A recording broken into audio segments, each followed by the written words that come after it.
Good day, everyone. This is Mark Vello, and you're listening to Headline News. Pompeo. Biden's decision to withdraw U.S. troops from Afghanistan is right, but execution matters. Former U.S. Secretary of State Mike Pompeo said on Wednesday, April 14th, that Biden is doing the right thing by withdrawing all U.S. troops from Afghanistan by September 11th, but stressed that it matters how the Biden administration executes the plans.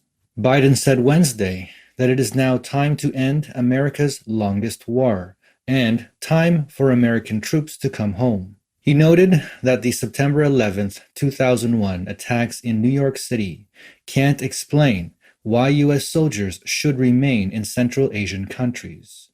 Biden made the decision after consulting with Vice President Harris, top military leaders, lawmakers, and former President Bush. Pompeo argued that the Biden administration's tactics, decisions, timing, and execution regarding the drawdown of combat troops in the region beginning May 1st will be key. He said on Fox News' America Reports that the United States' move to reduce our footprint inside of Afghanistan is completely appropriate and the right thing to do. We reduced troops from 10,000 plus to around 2,500 on our watch, and we did everything we could to make sure we were never attacked from Afghanistan again, Pompeo added. President Biden has it right. President Trump had it right before him, said Pompeo. Its leader is mostly inside of Iran and not inside of Afghanistan. But he stressed that how you execute this matters an awful lot. We need to make sure to have our European partners on board. And then the Taliban has an important decision to make. They have to decide if they want to be part of a pariah state and cause lots of trouble, or if they want to be part of a solution in Afghanistan. Pompeo added, it's a long shot that they'll choose that choice, but it would be the right thing for them to do. And in the event that they choose otherwise, the United States still provides billions of dollars in assistance to Afghanistan, and we ought to make sure that assistance contingent on the decisions of all Afghan leaders getting it right. Pompeo was a member of the team negotiating the nation's exit strategy with the Taliban under Biden's predecessor, Donald Trump. Last year, Trump outlined an agreement with the Taliban, saying troops would withdraw from Afghanistan by May 1st in exchange for a promise from the Taliban for a reduction in violence, counter-terrorism guarantees, and a pledge to kickstart intra-Afghan peace talks. However, Senate Minority Leader Mitch McConnell and other top Republicans said Biden's plan to remove troops is a grave mistake.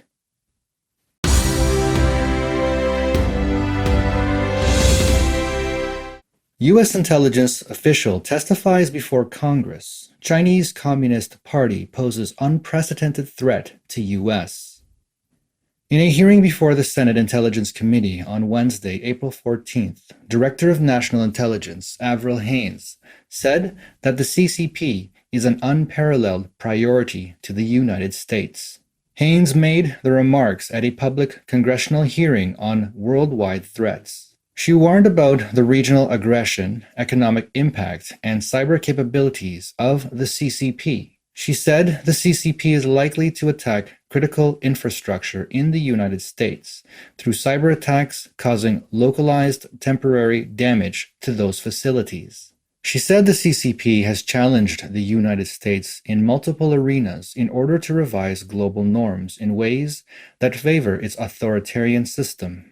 In addition to Haines, Central Intelligence Director William Burns, FBI Director Christopher Wray, National Security Director Paul Nakasone, and Defense Intelligence Director Scott Berrier were also present at the hearing. Wray also spoke about the threat of the CCP to the United States. He said that more than 2,000 of the cases currently under investigation by the FBI are related to the CCP. Moreover, his agency opens a new investigation linked to the CCP every 10 hours.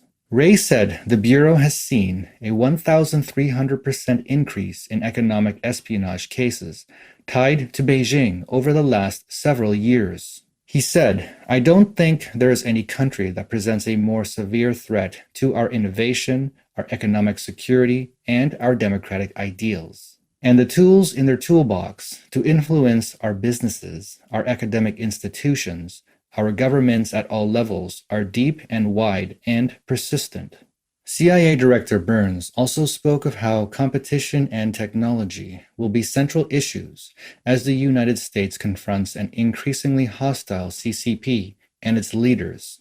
State Senate Committee Chairman Mark Warner said he is concerned that the CCP may make similar efforts in other emerging technologies, in addition to trying to push 5G. But Warner also spoke of the need for the United States to distinguish between the CCP and the Chinese people in addressing the CCP challenge. As we grapple with the challenges posed by a rising China, our problem is with the Chinese Communist Party, not with the Chinese people or the Chinese diaspora globally, and certainly not with Asian Americans here in the United States, he said.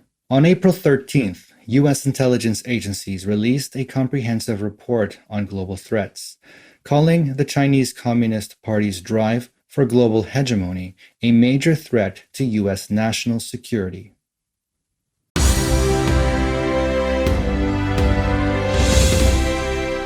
McConnell seeks to cooperate with Trump again.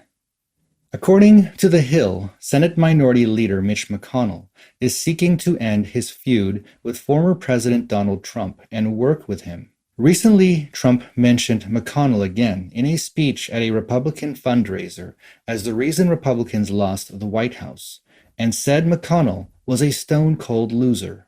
Despite the directness of Trump's words, McConnell didn't seem to fall out with Trump, telling reporters that he had no intention of continuing his feud with Trump and that he was focused on the future. He wanted to work hard to unite the Republican Party and work together to oppose Biden's far-left agenda. McConnell's senior deputy, Senate Minority Whip John Thune, said Tuesday, April 13th, that McConnell has no ill will toward Trump. He argued that it was time to put an end to the feud between right and wrong. Thune said, "Right now, it's sort of a one-sided thing. The leader has no animosity, and he's made it very clear he wants to work with the president to get the majority back."